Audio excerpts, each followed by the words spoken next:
Hello my dear students, आपका स्वागत है हमारे यूट्यूब चैनल ऑलवेज न्यू 142 पर। तो आज हम लोग क्या क्या पढ़ने वाले हैं। अच्छा, एक पीछे सा प्यारा सा एक थंबनेल देख रहे हैं, उसमें लिखा हुआ है क्लास 9th हिस्ट्री अध्याय नंबर 2, जिसका नाम क्या है मेरे भाई? अमेरिकी स्वतंत्रता संग्राम। क्या यानी अमेरिका में अंग्रेजों ने शासन स्थापित कर लिया था। हम लोग कहानी क्या पढ़े थे? कोई बताएंगे कहानी क्या था?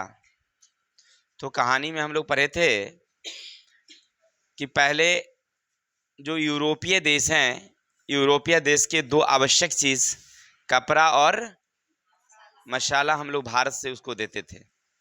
व्यापार में अरब वाले उसकी मदद करते थे, लेकिन क्या होता है कि बीच के मार्गों पर अरबों और तुर्कों का अधिकार हो जाने के कारण उसकी व्यापार बाधित हो जाती है और यूरोप वाले भारत से कनेक्ट नहीं हो पा रहे थे। तो उन्होंने सोचा कि स्थलीय मार्ग तो हमारी बाधित हो गई है, अब हम समुद्री मार्ग के रास्ते से भारत को कनेक्ट करते हैं।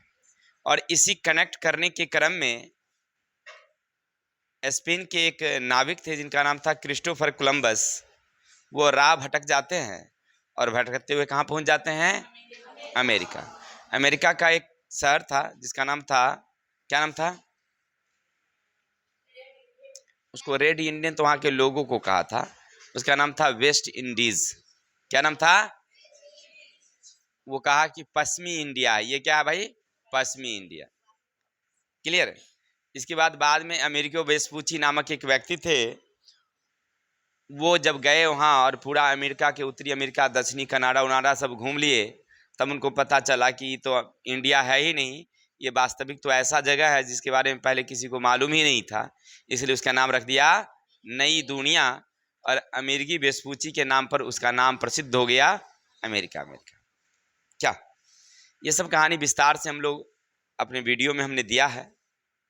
अगर आपने नहीं देखा है तो पहले वीडियो देखिए, तब समझ में आएगा कि कहानी क्या क्या थी। ठीक है? अगर अच्छे से आप समझना चाहते हैं तो वीडियो 1 और 2 करके पार्ट से हैं, आप देख लीजिए, समझ में आ जाएगी। चलते हैं। तो आज हम लोग दीर्घोत्तरीय पढ़ने वाले हैं, तो दीर्घोत्तरीय क्वेश्चन को ही देख लेते हैं सबसे पहले। बहुत अच्छी बातें हैं, लेकिन क्वेश्चन पढ़ने से पहले एक प्यारा सा मनोरंजन हो जाए। जो ना पूरा हो उसे अरमान कहते हैं, जो पूरा न हो उसे अरमान कहते हैं, जो ना बदले उसे इंसान कहते हैं। देखिए, जो ना बदले उसे क्या कहते हैं? जिंदगी मुश्किलों में भले ही बीत जाए, पर जो नहीं झुकता उसे इंसान कहते हैं। चलिए मेरे भाई, ना हो तो भर दिन थपड़ी बजाते रहिएगा। कमाल का ढक्कन है भाई, कितनी बार समझाया गया फिर भी वही हाल है। भैंस के आगे बीन बजाए, भैंस करे पगुराए। चलिए, तो हम लोग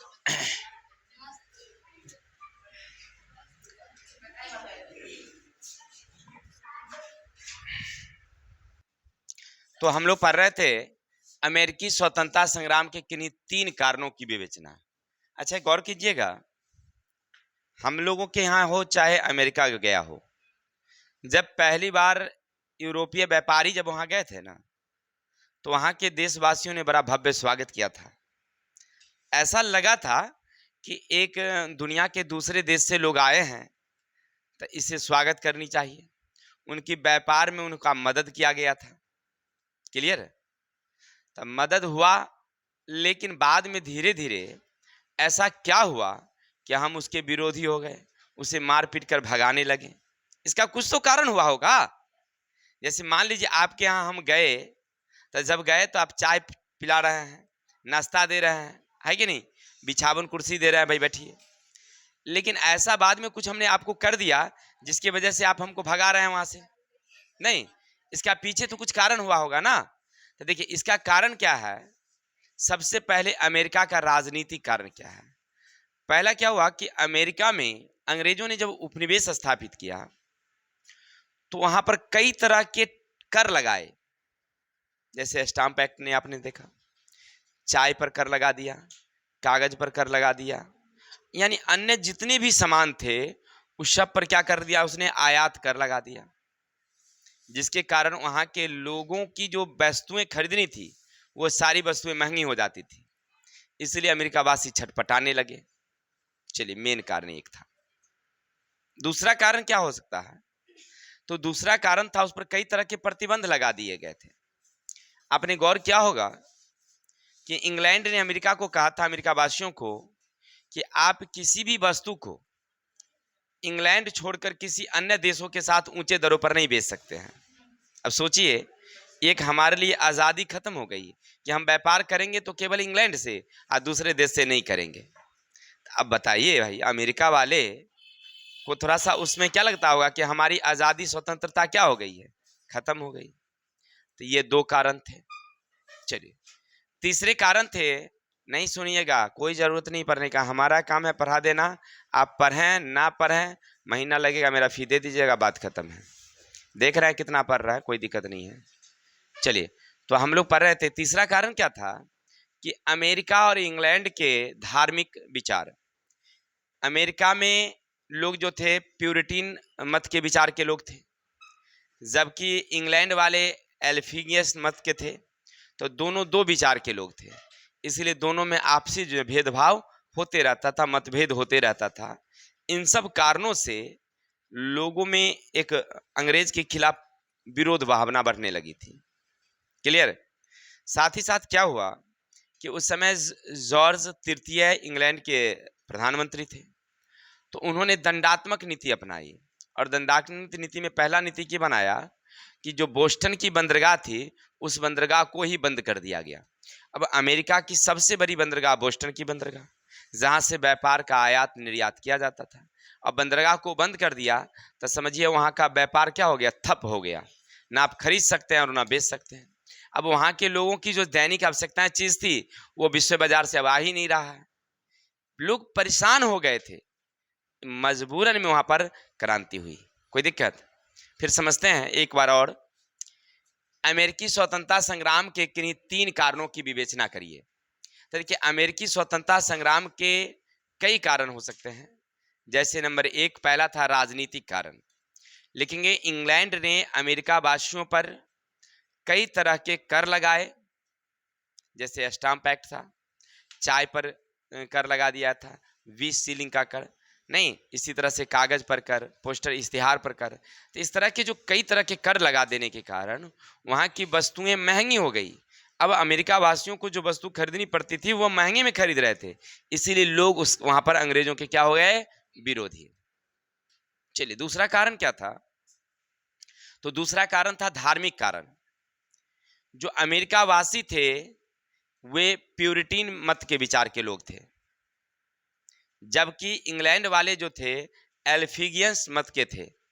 अब दोनों दो विचार के हो गए, इसलिए दोनों में धार्मिक संघर्ष चलती रहती थी और वही धीरे धीरे राष्ट्रवाद की ओर चला गया और दोनों आपस में लड़ने लगे। मजबूरन अमेरिका वासियों को इंग्लैंड को भगाना पड़ा। तीसरा कारण क्या था? तो तीसरा कारण था जॉर्ज तृतीय की निरंकुशता। जॉर्ज तृतीय अमेरिका वासियों पर कई तरह के प्रतिबंध तो लगाए ही कि भाई आप किसी भी देशों के साथ अपनी सामान नहीं बेचेंगे। साथ उसने दंडात्मक नीति अपनाई कि वहाँ की सबसे बड़ी बंदरगाह थी जिसका नाम था बोस्टन की बंदरगाह, उस बंदरगाह को उसने क्या कर दिया, क्लोज कर दिया, बंद कर दिया। अब अमेरिका में किसी तरह के आयात और निर्यात की चीजें बंद हो ही नहीं रही थी, व्यापार वहाँ का ठप हो गया था, लोग परेशान हो गए, जो दैनिक आवश्यकता चीजें थी वह खत्म हो गई थी वहाँ पर। इसलिए मजबूरन में लोगों ने क्या किया, वहाँ पर उसको भगाने का प्रयास। एनी डाउट समझने में? उम्मीद है आपके दिल और दिमाग में छा गया होगा। चलते हैं आगे।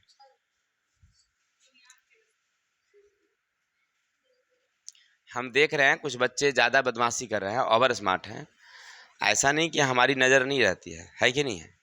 नज़र हमें सब जगह रहती है, बस नज़रअंदाज हम कर देते हैं। अभी तुमको इतना मारेंगे ना कि पूरे जन्म तक याद रखोगे कि सर जी मारे थे हमको एक दिन। चलिए आगे चलते हैं मेरे भाई। क्वेश्चन क्या है, अमेरिकी स्वतंत्रता संग्राम के वाणिज्यिक कारण। देखिए, वाणिज्यिक का मतलब होता है व्यापार। कुछ व्यापारिक कारण हुआ होगा ना जिसके कारण वो लोग उसके विरोधी हुए होंगे। नहीं, वाणिज्यिक का मतलब क्या होता है मेरे भाई, व्यापार। चलिए अब देखिए, वाणिज्यिक कारण में पहला था नेविगेशन एक्ट और दूसरा था स्टॉम्प एक्ट। क्लियर है? ये दो कारण थे जिसके कारण अमेरिका वासियों ने इंग्लैंड का विरोध करना शुरू किया। अब आपके दिमाग में आता होगा सर ऐसा क्या क्या कारण था। नेविगेशन एक्ट सबसे पहले लगाया गया था। उसमें यह कहा गया था कि अमेरिका जो चीजों का उत्पादन करती है, अब अमेरिका वासी इंग्लैंड छोड़ किसी अन्य देश के व्यापारियों के साथ इंग्लैंड से ज्यादा मूल्य पर नहीं बेचेगी। ठीक है। साथ ही साथ कोई भी वस्तु इंग्लैंड से जो आएगी या बाहर से आएगी उस पर आयात कर लगेगा। ठीक है, चलिए बहुत अच्छी बात है।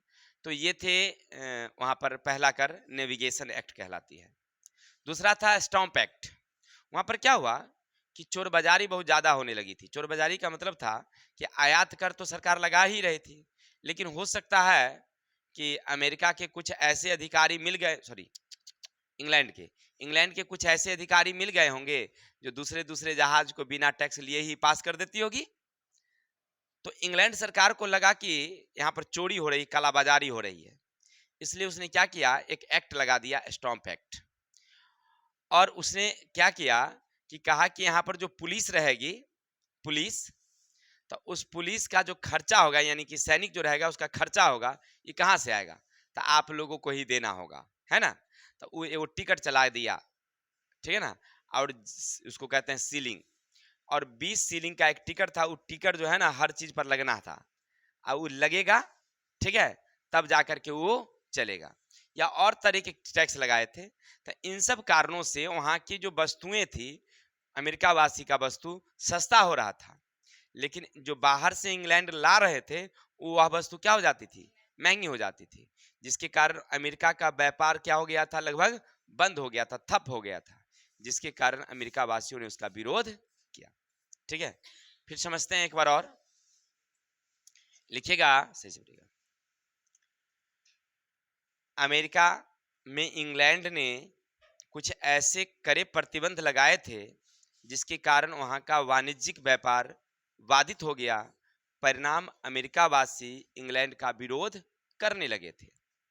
नंबर एक कारण था नेविगेशन एक्ट।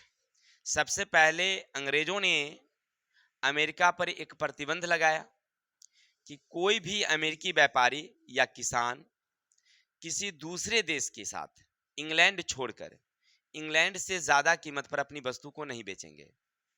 साथ ही साथ कोई भी आयातित वस्तु होगी जो जहाज आएगी अमेरिका में, उन सारे वस्तुओं पर आयात कर लगेगा। तो ये दो पहला कर लगाया गया, कौन में, नेविगेशन एक्ट में। बाद में एक स्टॉम्प एक्ट लगाया गया। इसमें क्या लिखा गया कि वहां की जितनी वस्तुएं हैं उन सारे वस्तुओं पर एक अलग से टिकट लगेगा। उसको कहा गया 20 सीलिंग का टिकट। जैसे कोई दस्तावेज हो, वकील का कोई काम हो, या अन्य प्रकार के इश्तिहार हो, पोस्टर हो, जो भी कामें होगी, तो उस पर न एक टिकट लगेगा, 20 सीलिंग का टिकट। अब जैसे 20 सीलिंग का टिकट लगा तो उस वस्तु की कीमत क्या हो जाती थी, बढ़ जाती थी। परिणाम हुआ कि व्यापार वहां का धीरे धीरे कम होने लगा। इसीलिए वहां के जितने भी शिक्षित लोग थे, वकील, शिक्षक, चिकित्सक, अन्य प्रकार के व्यापारी, सब लोगों ने अमेरिका वासी इंग्लैंड का विरोध करना शुरू कर दिए। कोई डाउट्स? आगे चलते हैं।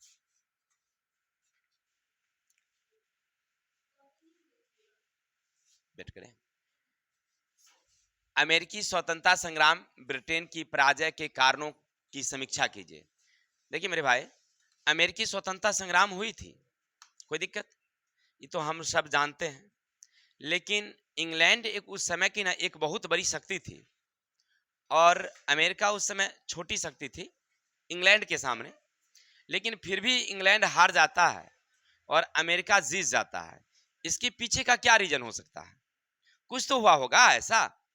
देखिए सबसे पहली बात, इसका सबसे पहला कारण था अमेरिकी स्वतंत्रता संग्राम में अमेरिका का साथ फ्रांस, स्पेन, पुर्तगाल, डच, अन्य सारे देश दे रहे थे। तो अमेरिका में कई शक्तियां साथ थी, नंबर एक। वहीं पर इंग्लैंड की बात करेंगे तो इंग्लैंड इस युद्ध में अकेले लड़ रहा था। एक तरफ कई शक्तियां लड़ रही थी और एक तरफ इंग्लैंड अकेले लड़ रहा था, जिसके कारण उसकी पराजय हुई। नंबर एक कारण था। दूसरा कारण क्या हो सकता है? तो दूसरा कारण हमको जो समझ में आता है, देखो क्या होता है कि इंग्लैंड और अमेरिका की दूरियां ना बहुत ज्यादा थी। उस समय इस तरह के यातायात के साधन थे नहीं। इंग्लैंड से अमेरिका जाने, अमेरिका से इंग्लैंड आने में कुल 3 से 4 महीने का समय लग जाता था उस समय। हो गया। अब कोई युद्ध आज अमेरिका में हुई हो और इंग्लैंड वाले को मालूम होगा, फिर वहां से सेना आएगी, तब तक कितने दिनों का समय लग जाएगा? 3 से 4 महीने लग जाएंगे। परिणाम युद्ध तब तक तो शांत हो जाएगा क्या? इसीलिए काफी लंबी दूरी होने के कारण इंग्लैंड ना अमेरिका पर नियंत्रण नहीं कर सका। कोई दिक्कत? तीसरी कारण क्या थी? तीसरी कारण ये हुई कि अभी अमेरिका में इंग्लैंड वाले गए ही थे। अमेरिका के लोगों का जो क्या विचार है, मोनोपोली है, वहां की भौगोलिक दशा किस तरह की है, वो पूरा अनुभव नहीं कर पाया था। ठीक है ना? यानी इसकी पकड़ जो है ना, पकड़ मजबूत नहीं हुई थी। क्या? जैसे कोई चीज को हम पकड़ते हैं अब हाथ से छूट के भाग जाए, इसका मतलब हमारी पकड़ क्या थी? कमजोर थी। सेम कहानी, सेम कहानी इंग्लैंड की थी। इंग्लैंड वाले अभी अभी अमेरिका तो पहुंचे ही थे, वहां गए थे, लेकिन अच्छी तरह से उसको समझ नहीं पाए। परिणाम होता है जिसके कारण वह हार जाता है। और सबसे मेन चीज क्या था जानते हो भाई मेरे? कि अमेरिका में 13 उपनिवेश थे और 13 उपनिवेश में ना एकता थी, एक मत एक विचार था। ठीक है ना? जॉर्ज वाशिंगटन उस समय 13 उपनिवेश के एक अध्यक्षता कर रहे थे और जॉर्ज वाशिंगटन जो कह देते थे 13 उपनिवेश मान लेता था। यही चीज हमारे इंडिया में नहीं हो रहा था, इसलिए हमारे यहाँ वो ज्यादा दिन टिक गया। समझ रहे ना? हर प्रदेश के अलग अलग नेता थे, सब नेता का अपने एगो अलगे विचार कि देश आजाद होगा तो हमारा एगो बिहार, हम ओकर प्रधानमंत्री बनेंगे, है कि नहीं? जैसे बिहार के जो नेता उस समय थे तो वो सोच रहे थे एगो हम ही प्रधानमंत्री बन जाएंगे, और उत्तर प्रदेश के अलगे सब विचार कैले था कि हम एगो अलगे प्रधानमंत्री बनाएंगे, अपन देश रहेगा। मैंने कहने का अर्थ है कि हम लोगों में एकता नहीं थी। अमेरिका वाले में क्या थी? एकता थी। 13 उपनिवेश, 13 में एकता। इसीलिए वहां पर क्या हुई? अमेरिका की जीत और इंग्लैंड की। Any doubts? एक बार और देख लेते हैं शॉर्टकट में। अमेरिकी स्वतंत्रता संग्राम में अमेरिका की जीत और इंग्लैंड की हार के कई कारण थे। नंबर 1, इस युद्ध में इंग्लैंड अकेले लड़ रहा था और अमेरिका का साथ कई देश दे रहे थे, जिसके कारण। दूसरा, इंग्लैंड से अमेरिका की दूरी बहुत ही ज्यादा थी। तीसरा, ब्रिटिश शासन की कमजोरी, ब्रिटिश शासन निरंकुश था, वो लोग आपस में खुद दे लड़ रहे थे अपने आप में, जबकि अमेरिका वासी 13 उपनिवेश, 13 में एक विचार एक मत था, जिसके कारण भाईचारा के कारण वो लोग एक मत होकर के लड़े, इसलिए वो जल्दी सफल हो गए। और साथ ही साथ अमेरिका से उसकी दूरी ज्यादा होने के कारण अभी अभी वो गया था, जिसके कारण वहां की भौगोलिक दशाएं अन्य चीजों को सही से समझ नहीं पाया। ठीक है, चलते हैं क्वेश्चन नंबर अगला देखते हैं की बात हो जाए। चल, तो हम लोग 3 नंबर देख लिए ना, अब 4 चलेगा।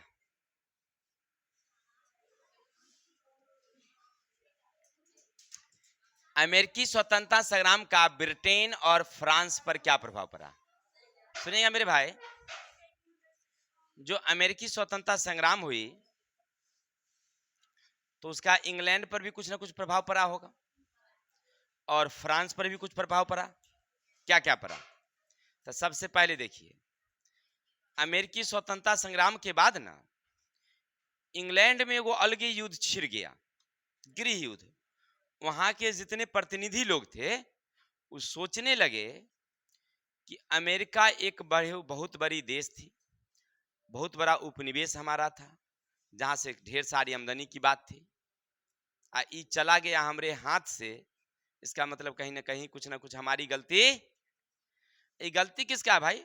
जॉर्ज तृतीय का, राजा जो था ना तृतीय, उसकी निरंकुशता के कारण ये हुई है। इसलिए पहले तो इसको हटाओ, नहीं तो और वो उपनिवेश हमारे हाथ से क्या हो जाएगा? निकल जाएगा। तो सबसे पहला अमेरिकी स्वतंत्रता संग्राम के बाद पहली बार वहां पर जॉर्ज तृतीय को जबरदस्ती गद्दी से हटा दिया गया। नंबर 1। चलिए, राजा निरंकुश था। निरंकुशता यानी वहां पर संसद उनसद की बात को नहीं मानता था, इसीलिए वहां पर सब लोग विचार किए कि ना, अब कोई स्वेच्छाचारी नहीं बने, इसीलिए कैबिनेट की बैठक होनी चाहिए। कैबिनेट का काम रहेगा, पहले विचार विमर्श करेंगे कोई भी नियम पर, तब वो नियम पारित होगा, तब उपनिवेश में लगेगा, है ना। यानी अमेरिका द्वारा सॉरी इंग्लैंड द्वारा किसी देश में कोई नियम लगेगा तब पहले कैबिनेट में विचार करके तब लगेगा। यानी कैबिनेट प्रणाली पर क्या किया गया, विचार किया गया। ठीक है, तो इस तरह से इंग्लैंड में कुछ प्रभाव देखने को पड़ा अमेरिकी युद्ध के बाद। तीसरा, जहां जहां उसका उपनिवेश था और जो कड़ा कड़ा नियम लगा दिया था, प्रतिबंध, तो उसके दिमाग में वो खलबली मच गया कि जैसे अमेरिका में कड़ा प्रतिबंध लगाए तो वहां के लोग छटपटा के सब भगाइए दिया हमको, तो मे भी हो सकता है जहां जहां औरों हमरा बच्चल है वहां भी कड़ा प्रतिबंध लगाएंगे तो सब तो हमरा मिलके भगाइए देगा। तो अब वहां जो प्रतिबंध था उसको तनिक सा ढील दिया गया, छूट। ठीक है, तो इस तरह से इंग्लैंड में कई तरह के प्रतिबंध जो थे उस सबको ढील करके लोगों को राहत दिलाई गई। ठीक है, तो ये प्रभाव रहा इंग्लैंड पर। अब चलते हैं फ्रांस। फ्रांस पर क्या प्रभाव पड़ा? तो अमेरिकी युद्ध में कौन गया था लड़ने? फ्रांस। वहां की सेना गई थी लड़ने। क्या? तो लड़ाई जब खत्म हो गया, आजादी जब हो गई, तो अभी फ्रांसीसी सेना तो वहीं था। आजादी में, स्वतंत्रता में वो लोग बैठ के सब कुछ मजे से देखा, कुछ दिन रहा भी वहां पर, खाया पिया मस्ती से। तो उसको समझ में आया कि रे भाई ये तो बहुत अच्छा देश है, लिखित संविधान वाला देश, स्वतंत्रता वाला देश है कि नहीं। अगर हम लोग अगर अपने देश की बात करते हैं तो हमारे देश में तो अच्छा शासन नहीं है, यहाँ तो निरंकुश शासन है। यानी फ्रांस में था निरंकुश शासन, इंग्लैंड में बन गया लोकतंत्र। तो जब वो सब सेना जब वापस आया ना अपने देश, तो अपने देश में सोचा कि रे भाई हमारे देश में अच्छा शासन नहीं है, निरंकुशता वाला शासन है, इसलिए ई राजा को हटाओ जल्दी से, यहाँ पर लोकतंत्र गणतंत्र की स्थापना होनी। और उसी के बाद कुछ ही दिन बाद 1789 में फ्रांसीसी क्रांति हो गई। समझ रहे ना। यानी कि अमेरिका पर भी प्रभाव पड़ा, इंग्लैंड पर भी पड़ा, फ्रांस पर भी पड़ा। तो अमेरिका वाला तो देख ही लिए थे, लेकिन इधर देखना था दो को, कौन कौन? इंग्लैंड वाला और फ्रांस वाला। तो इंग्लैंड पर प्रभाव पड़ा कि वहां के राजा को हरा दिया, फिर वहां पर कैबिनेट की प्रणाली का विकास हुआ, जहां जहां उपनिवेश थे वहां पर उसको छूट दिया गया थोड़ा थोड़ा। चलिए, अब फ्रांस पर प्रभाव पड़ा कि वहां पर जो पुराने राजा थे वो पुराने राजा को गद्दी से हटाकर गणतंत्र की स्थापना की गई। कोई दिक्कत? चलिए अब आगे चलते हैं।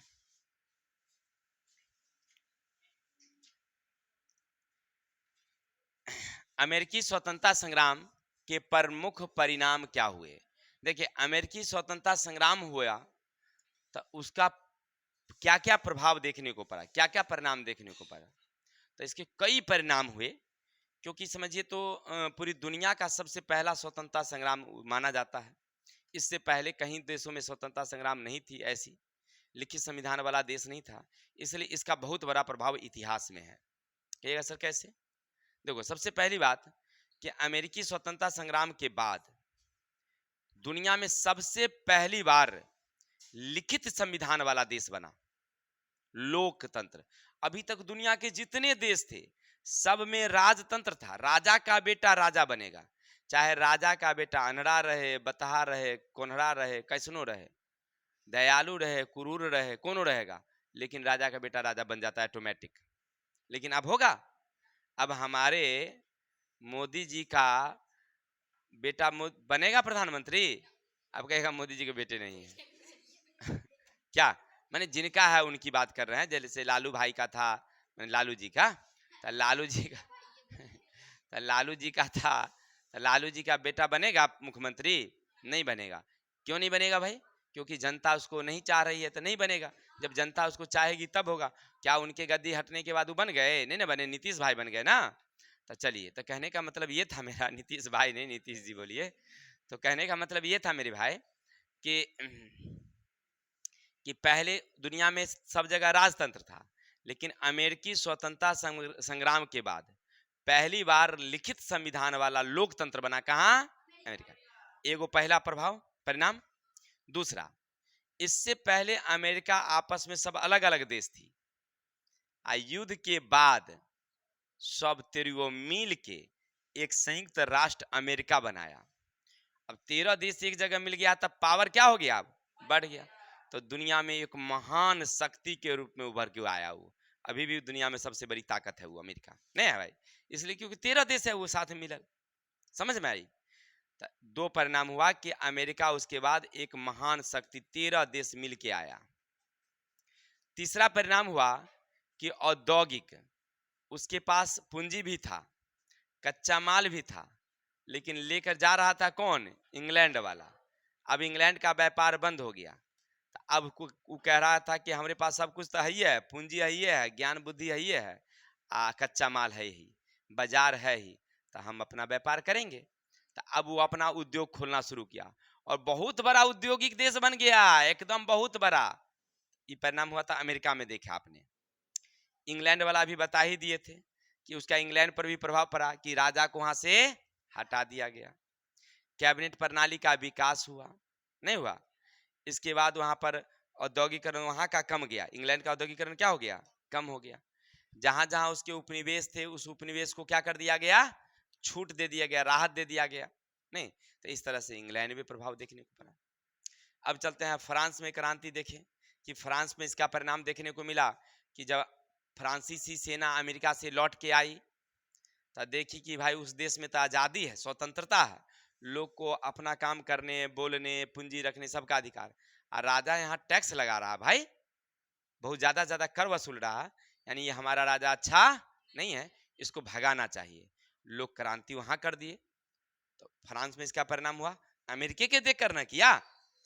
इंडिया में भी वही कहानी हुई कि इंडिया में हम लोग देखे कि मतलब पहले उतना हम लोग क्रांति नहीं करते थे।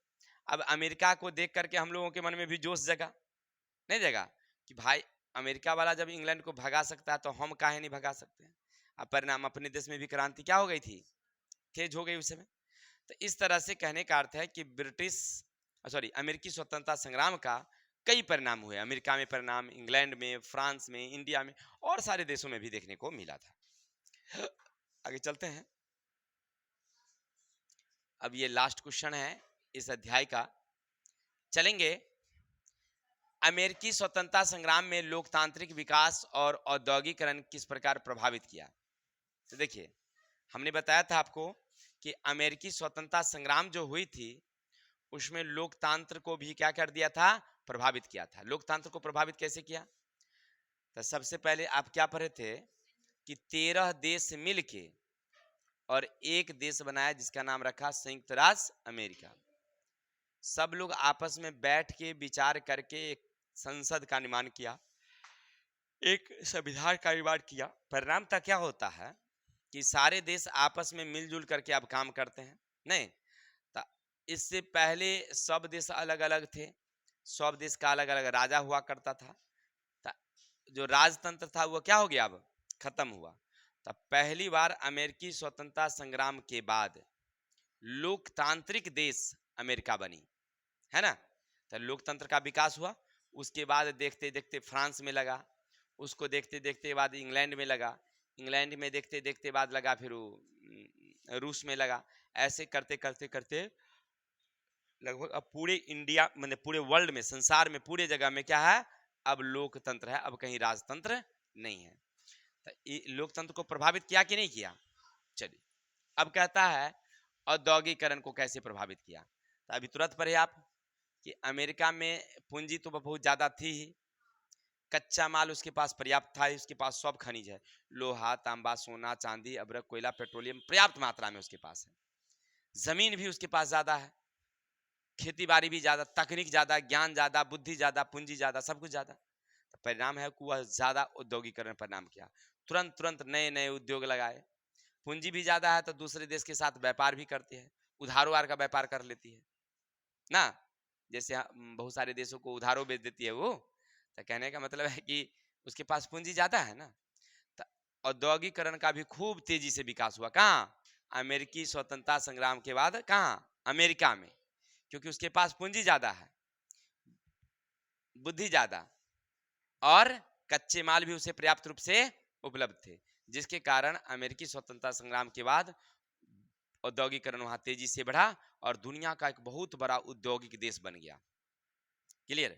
तो आप देखिए पहले तो कौन चीज, तो पहला आपने देखा लोकतांत्रिक विकास की, दुनिया में पहले कहीं लोकतंत्र नहीं था, वहां लोकतंत्र हुआ। और उद्योग वहां कम था, अब उद्योग वहां ज्यादा हुआ। तो इस तरह से अमेरिकी स्वतंत्रता संग्राम के कई परिणाम देखने को मिला है। तो आज के लिए इतनी रहने देते हैं, कल मिलेंगे नेक्स्ट वीडियो के साथ। तब तक के लिए आप लोग हंसते रहिए, मुस्कुराते रहिए, और अच्छा लगे तो लाइक कमेंट करिए। विशेष कमेंट तो करते नहीं आप लोग, ये गलत बातें हैं। वीडियो देख लेते हैं, कमेंट नहीं करते हैं, तो कमेंट करिए, अच्छी बातें हैं। तो विशेष कल मिलेंगे। अपने भाई को विदा दीजिए। जय हिंद, जय भारत।